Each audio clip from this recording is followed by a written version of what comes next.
بسم اللہ الرحمن الرحیم۔ السلام علیکم، ویلکم ٹو اسلامک وظائف چینل۔ میں شہانہ ایک نیو وظیفے کے ساتھ آپ کی خدمت میں حاضر ہوں۔ سب سے پہلے ہمارے چینل کو سبسکرائب کر لیں اور ویڈیو کو لائک اور شیئر ضرور کریں۔ آج میں آپ کو جو وظیفہ بتاؤں گی جس سے ہر مشکل حل ہو جائے گی، ہر پریشانی سے نجات مل جائے گی، ہر جائز حاجت پوری ہوگی، ہر مقصد میں کامیابی نصیب ہوگی، رزق میں بے پناہ اضافہ ہوگا، اولاد نرینہ عطا ہوگی، مال و دولت میں برکت ہوگی، دعائیں قبول ہوں گی، ہر غم سے نجات مل جائے گی، ہر مشکل و پریشانی سے چھٹکارا مل جائے گا، اللہ تعالیٰ سارے گناہ معاف فرمائیں گے، جسمانی قوت حاصل ہوگی۔ آج میں آپ کو استغفار سے ہر مشکل کا حل اور کچھ فضیلت والے استغفار بتاؤں گی، تو ویڈیو کو اینڈ تک ضرور دیکھیں۔ حضرت ابن عباس رضی اللہ تعالی عنہ سے روایت ہے کہ رسول صلی اللہ علیہ وآلہ وسلم نے ارشاد فرمایا، جو شخص استغفار کو اپنے اوپر لازم کر لے تو اللہ اس کے لیے ہر تنگی سے نکلنے کا راستہ نکال دیتا ہے اور ہر غم و پریشانی سے اسے نجات دیتا ہے، اسے ایسی جگہ سے اور اس طرح رزق وہاں پہنچاتا ہے جس کا اس کو گمان بھی نہیں ہوتا۔ ابو داؤد۔ حضرت عبداللہ بن مسعود رضی اللہ تعالی عنہ سے روایت ہے، رسول صلی اللہ علیہ وآلہ وسلم نے فرمایا کہ جس نے 3 بار یوں کہا، استغفر اللہ الذی لا الہ الا هو الحی القیوم واتوب الیہ، تو اس کے گناہ بخش دیے جائیں گے اگرچہ میدان جہاد سے بھاگا ہو۔ حضرت ابو ہریرہ رضی اللہ تعالی عنہ سے روایت ہے کہ حضور صلی اللہ علیہ وآلہ وسلم نے ارشاد فرمایا کہ بلا شبہ مومن بندہ جب گناہ کرتا ہے تو اس کے دل پر سیاہ داغ لگ جاتا ہے، پس اگر توبہ استغفار کر لیتا ہے تو اس کا دل صاف ہو جاتا ہے، اور اگر توبہ استغفار نہ کیا بلکہ اور زیادہ گناہ کرتا گیا تو یہ سیاہ داغ بھی بڑھتا رہے گا یہاں تک کہ اس کے دل پر غالب آ جائے گا۔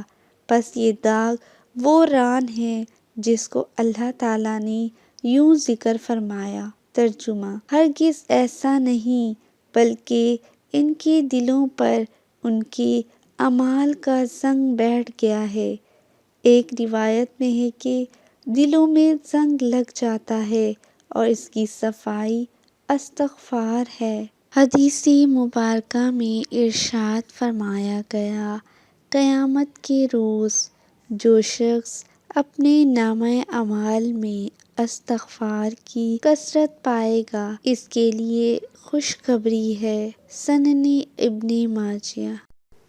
استغفار کی فضیلت۔ پہلی فضیلت، اللہ تعالیٰ سارے گناہ معاف فرما دیں گے۔ دوسری فضیلت، جنت میں داخلہ نصیب ہوگا۔ تیسری فضیلت، رحمتوں والی بارش برسے گی۔ چوتھی فضیلت، مال و دولت میں برکت ہوگی۔ پانچویں فضیلت، نرینہ اولاد عطا ہوگی۔ چھٹی فضیلت، جسمانی قوت حاصل ہوگی۔ ساتویں فضیلت، بستی پر آنے والے عذاب ٹل جائیں گے۔ آٹھویں فضیلت، ہر غم سے نجات مل جائے گی۔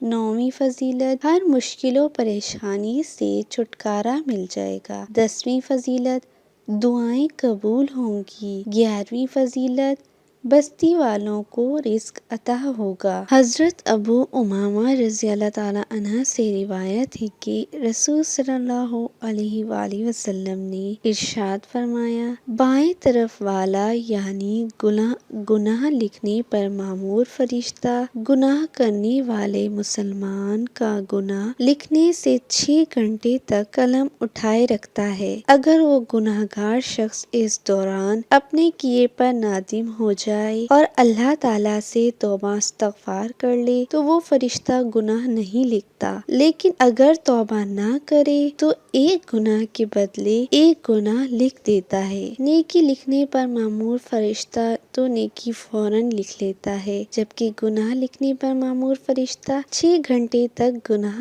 درج نہیں کرتا اور مسلسل انتظار کرتا رہتا ہے۔ اللہ سبحانہ و تعالیٰ کی اس مہلت سے اگر ہم فائدہ نہ اٹھائیں تو بڑی محرومی اور بد نصیبی کی بات ہوگی۔ حضرت حسن بصری رحمۃ اللہ علیہ کی مجلس میں ایک شخص نے خشک سالی کی شکایت کی تو انہوں نے فرمایا اللہ سے استغفار کرو۔ ایک اور شخص نے تنگ دستی کا ذکر کیا تو انہوں نے فرمایا استغفار کرو۔ تیسرے شخص نے کہا میرے ہاں اولاد نہیں، انہوں نے فرمایا استغفار کرو۔ چوتھے شخص نے کہا میری زمین کی پیداوار کم ہے، انہوں نے فرمایا استغفار کرو۔ حضرت حسن بصری رحمۃ اللہ علیہ نے ہر ایک کو یہی جواب دیا۔ لوگوں نے پوچھا یہ کیا معاملہ ہے کہ آپ نے سب لوگوں کو مختلف شکایتوں کا ایک ہی علاج بتایا ہے؟ حضرت حسن بصری رحمۃ اللہ علیہ نے جواب میں سورہ نوح کی یہ آیات تلاوت فرمائی، سو میں نے کہا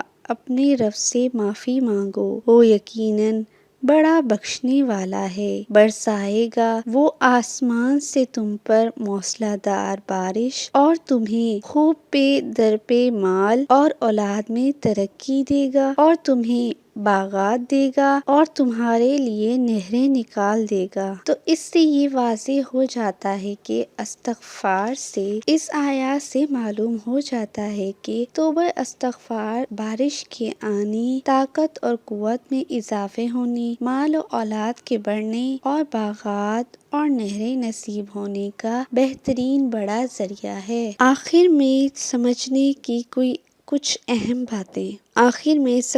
کی اہم باتیں یہ ہیں کہ توبہ کی 3 شرائط ہیں۔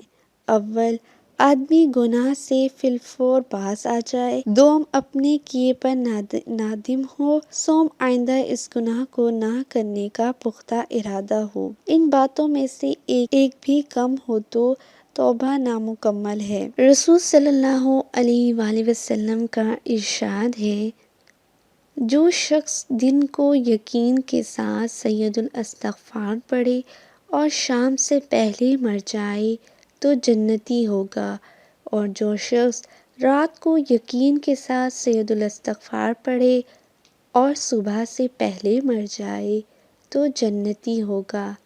عن البخاری۔ سید الاستغفار یہ ہے، اللہم انت ربی لا الہ الا انت خلقتنی وانا عبدک وانا علی عہدک ووعدک ما استطعت اعوذ بک من شر ما صنعت ابوء لک بنعمتک علی ابوء بذنبی فاغفر لی فإنہ لا یغفر الذنوب الا انت۔ اس استغفار کی بہت فضیلت ہے، اسے ضرور پڑھا کریں۔